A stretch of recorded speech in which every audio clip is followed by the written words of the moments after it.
అన్నం వేడివేడిగా తింటున్నారా? కాస్త ఆగండి.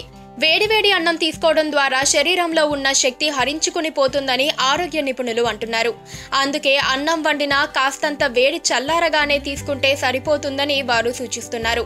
అన్నాన్ని వేడిగాను బాగా చల్లారిన తర్వాతనో తీసుకోకూడదు.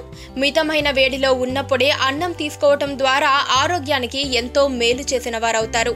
అలాగే వేయించిన బియ్యం 1 కప్పు, వేయించిన పెసరపప్పు 1/2 కప్పు, 1 కప్పు పాలు కలిపి 4 గ్లాసుల నీటితో ఉడికించి ఆ తర్వాత ఒక పాత్రలో నూనె వేసి ఇంగువ, ఉప్పు, ధనియాలు, శొంఠి, పిప్పళ్ళు, మిరియాలు కొద్దిగా వేసి తాలింపు పెట్టి ఆ ఆహారం తీసుకుంటే వాత, పిత, కఫ దోషాలు హరించుకుపోతాయి. ఆకలి పెరుగుతుంది.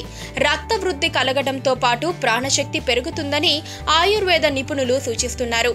అలాగే బియ్యానికి 4 రెట్ల నీళ్లు కలిపి ఉడికించిన అన్నం తింటే శరీరానికి శక్తి లభిస్తుంది.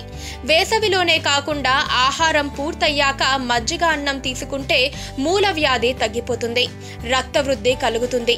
నీరసం, అలసట ఉండదు.